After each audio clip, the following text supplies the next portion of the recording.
वंदे पुरुषोत्तमम्। आज की वाणी है, तुम सत्य में या आदर्श में मुक्त रहो, हृदय में भाव स्वतः ही उभर आएगा और वही भाव से अनुप्राणित होकर कितने लोगों के जो उन्नति होगा उसका कोई किनारा नहीं। शिष्य पितृदेव सुबीरदा को आलोचना करने के लिए निर्देश देते हैं। सुबीरदा बोलते हैं, सत्य में या आदर्श में मुग्ध रहने से मेरे अंदर वही भाव स्वतःस्फूर्त भाव से उभर आएगा, स्वतः ही प्रकाशित होगा, तब मुझे देख के बहुत लोग उन्नत होंगे। श्री श्री पितृदेव बोलते हैं, सत्य या आदर्श क्यों बोला गया? सुबीरदा बोलते हैं, सत्य और आदर्श एक ही चीज है। सुबीर की बातों में सहमति व्यक्त करते हैं श्री श्री पितृदेव और बोलते हैं, हाँ, सत्य ही आदर्श है, आदर्श ही सत्य है। और मुक्त का मतलब क्या है? फिर सुबीरदा उत्तर देते हैं, मुक्त होने का मतलब है मूढ़ या मूर्ख। फिर उत्तर ठीक नहीं हुआ देखकर शिष्य पितृदेव बोलते हैं, यहाँ क्या वही बोला गया है? शायद एक अच्छा फुटबॉल खिलाड़ी है और उसको देख के तुम मूढ़ या मूर्ख हो जाओगे क्या? फिर माँ के घर, शिष्य बड़माँ के घर को निर्देश करके शिष्य पितृदेव बोलते हैं, वहाँ श्री कृष्ण जी के एक छवि है और छवि में यशोदा मैया श्री कृष्ण के कान को दबा रहे हैं। श्री कृष्ण तो 8-9 साल का बालक है, लेकिन उनके इस प्रकार रूप देख के मुग्ध हो जाते हैं। श्री कृष्ण के छवि देखने के लिए सबको अच्छा लगता है।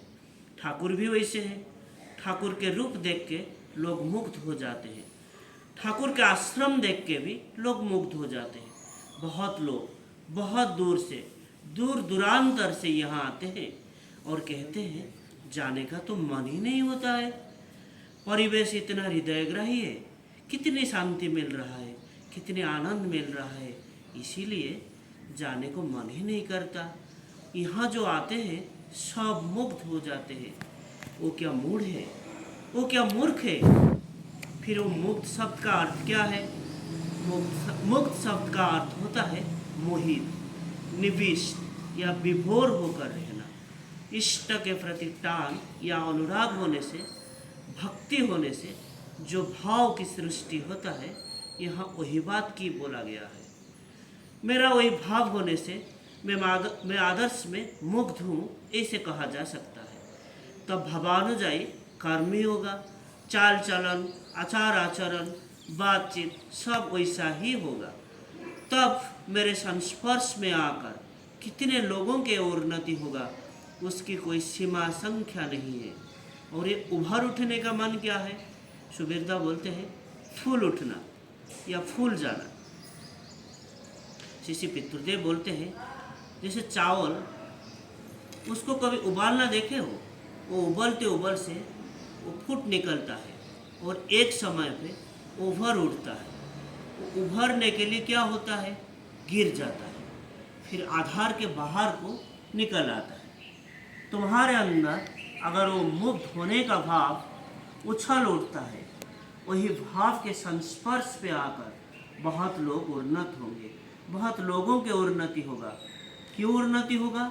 क्योंकि तुमको देख के बहुत लोग वैसे होने की कोशिश करेंगे। इष्ट के प्रति तुम्हारे टान होने से उसका एक बहिर्प्रकाश भी रहेगा, तब सबको अच्छा लगेगा, तुमको सब प्यार करेंगे।